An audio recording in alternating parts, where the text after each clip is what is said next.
Meu nome é Marcos Rodrigues Gomes, eu sou professor de Educação Física formado pela UNB, sou mestrando em Educação Física também pela UNB e sou estudante de Fisioterapia na Universidade Católica de Brasília. Tá? O objetivo aqui é fazer um vídeo explicando o procedimento de 3 testes funcionais. E tentando explorar o âmbito da reabilitação cardiovascular, é claro. Bom, por que testes funcionais, em primeiro lugar? Qual a importância dos testes funcionais, né? Os testes funcionais, eles servem para avaliar a função física. Eles avaliam indiretamente, né, capacidades físicas. E eles são extremamente úteis quando a gente não tem um laboratório, por exemplo, para fazer medidas exatas de força, ou fazer medidas de aptidão cardiorrespiratória, fazer medidas de velocidade, de agilidade, enfim. Eles são testes de campo, normalmente são simples, baratos e fáceis de serem utilizados, tá bom?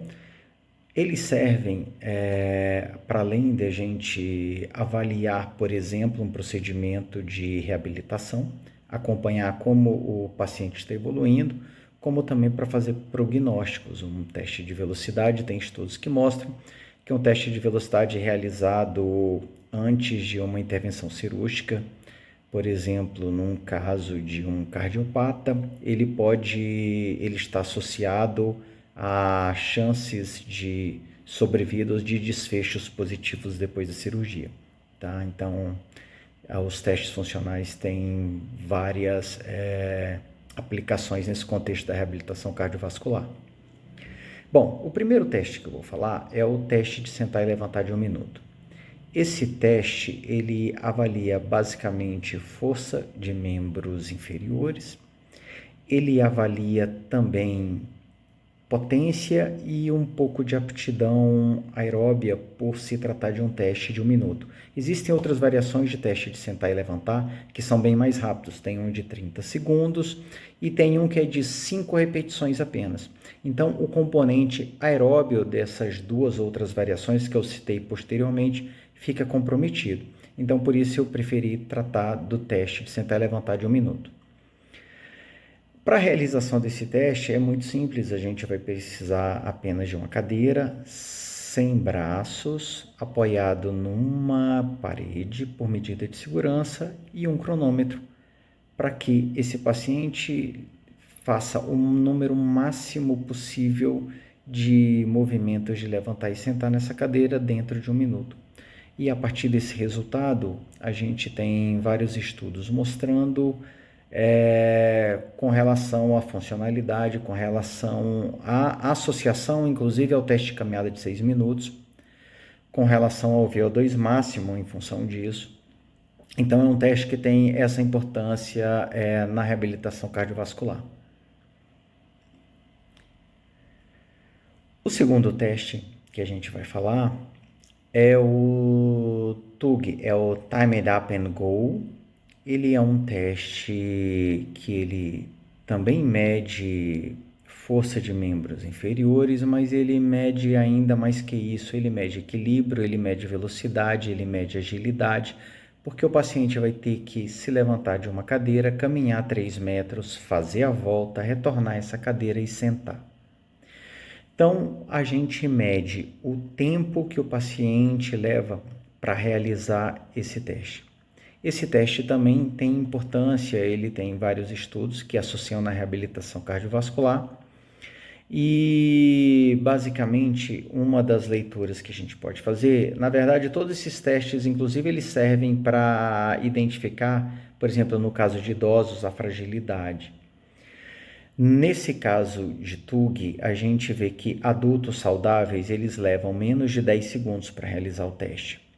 Já um idoso, ele realizando até 20 segundos, ele seria um idoso saudável, já com uma leve limitação, mas ainda assim um idoso saudável. De 20 a 30 segundos, já um idoso limitado e acima de 30 segundos, uma limitação bastante importante, tá bom? Lembrando que acima de 20 segundos, esse teste já indica, por exemplo, um risco aumentado de quedas. Último teste.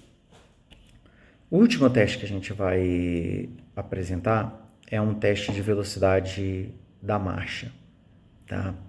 Existem diversas variações para se medir a velocidade da marcha, mas o valor importante aí a ser encontrado é o valor da velocidade.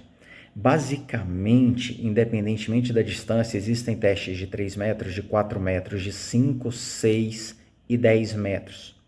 Então tem uma variação muito grande. Todos eles são usados para medir a velocidade. A grande diferença que eu diria entre esses testes de velocidade da marcha é a forma como você usa, a metodologia que você usa para medir a velocidade. Então, basicamente, existem duas variações. A ideia é o seguinte, é medir o tempo que ele demora para percorrer uma determinada distância. Então, se a gente tem a distância fixa e tem esse tempo, a gente calcula uma velocidade. Esse é o objetivo. A grande diferença é que tem duas variações. A gente pode começar o teste com o paciente parado, e aí isso significa que esse tempo que ele vai andar uma distância ainda está acrescido ali o tempo de reação do paciente, o tempo de aceleração e o tempo e até ele chegar na velocidade da marcha propriamente dita. E uma segunda forma de medir a velocidade é a que eu vou apresentar para vocês, tá? O paciente começa a andar e depois que ele anda 2 metros aproximadamente, eu começo a medir o tempo. Então, eu vou medir o tempo que ele demora para percorrer 3 metros e aí ele continua andando, ele vai andar mais 2 metros até parar. Então, significa que nesse caso, eu estou eliminando a fase de reação, a fase de aceleração e a fase de desaceleração. E com isso, eu consigo um resultado bem mais fidedigno com relação à velocidade da marcha desse paciente. Agora nós vamos fazer a demonstração do teste de sentar e levantar de 1 minuto. Então, primeiramente, eu vou demonstrar o teste para o paciente. Para a realização desse teste, eu preciso ter apenas uma cadeira apoiada numa parede por medida de segurança, uma cadeira sem braços, como nós já mencionamos anteriormente, e um cronômetro para marcar o tempo de 1 minuto. Então, nós vamos instruir o paciente a sentar nessa cadeira, sem apoiar agora as costas no encosto da cadeira, colocar as mãos na região torácica ou perto dos ombros, deixar os 2 pés bem apoiados no chão e ao meu comando, esse paciente vai levantar e sentar o número máximo de vezes que ele conseguir em 1 minuto. Então, quando eu falar vai, ele vai levantar, sentar, levantar e sentar o máximo de vezes em 1 minuto. Esse é o teste. Tudo bem? Então, primeiramente, o paciente vai experimentar e vai levantar e sentar umas 3 vezes para ensaiar e depois vai ser o teste valendo. Então, vamos lá. Senta, as costas não podem estar encostadas na cadeira, as mãos aqui cruzadas na frente do tórax, os pés bem apoiados no chão. Preparada? Vai, levanta e senta mais uma vez. Você vai ficar fazendo esse movimento até completar 1 minuto. Tudo bem? Se você sentir alguma tontura, falta de ar, dor no peito, algum tipo de mal-estar, você me avisa, a gente interrompe o teste. Tá bom? Você não precisa continuar. Ou mesmo dor na articulação, dor no joelho, dor no quadril. Tudo bem? Você quer fazer isso? Então agora com o cronômetro em mãos, então isso, senta com os pés bem apoiados, isso olhando para frente, 1, 2, 3, vai.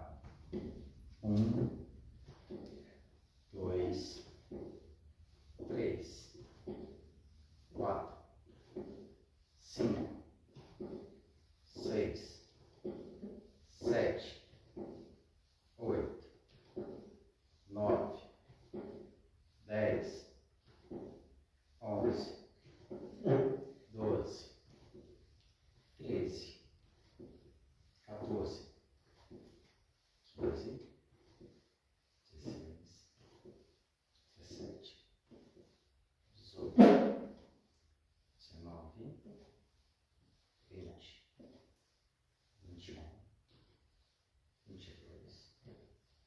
23, 24, 25, 26, 27, 28. Ok. Nesse caso foram 28 repetições, porque antes dela completar a 29ª repetição, o tempo acabou, então essa repetição não conta. Então esse foi o teste. Obrigado. Bom, pessoal, então para a realização do teste TUG, como nós já falamos, é necessário apenas uma cadeira encostada numa parede, uma marcação 3 metros a 3 metros de distância na cadeira. Eu decidi usar uma fita amarela com 2 cones ali nas laterais para sinalizar melhor e um cronômetro. Primeiramente, eu faço uma demonstração para o paciente de como o teste é realizado. Olha só, então você fica sentado, com as costas encostadas na cadeira, as mãos apoiadas no braço da cadeira, e quando eu disser vai, você levanta, caminha na sua velocidade normal, vai até a fita e retorna sem parar. E senta novamente. E eu vou medir o tempo que você gasta para realizar essa tarefa, tudo bem? Então, primeiro a gente vai fazer um teste sem estar valendo e depois a gente faz o teste cronometrado. Vamos lá. Sentado, apoie as costas. Então, quando eu disser vai, você levanta, vai até a fita amarela e volta. E senta e encosta novamente, tudo bem? Vai. O importante nesse teste é a gente ir acompanhando o paciente. Ótimo. E esse tempo é cronometrado. Uma vez que esse paciente ele pode ser um idoso frágil e pode ter um risco de queda elevado. Então é sempre importante acompanhar sem atrapalhar o percurso. Então, preparado, encosta, põe as mãos no braço da cadeira. 1, 2, 3, vai!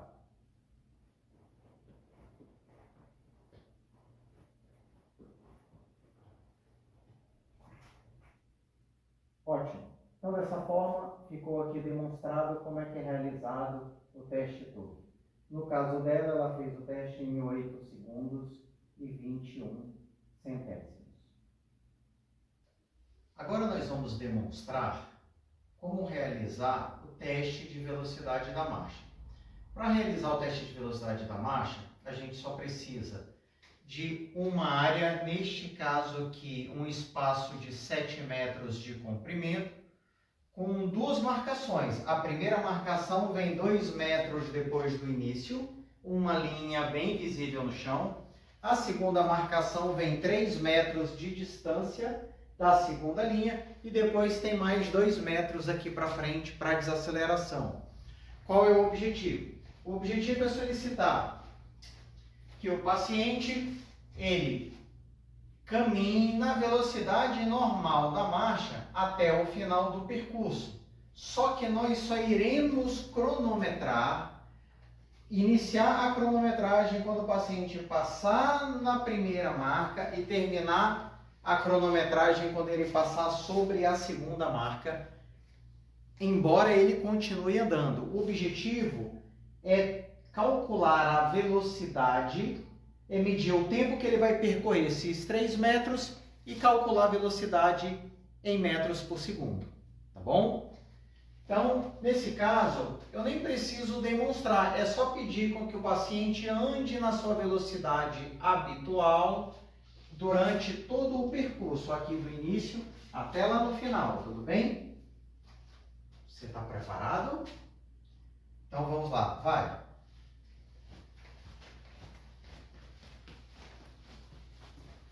Ok.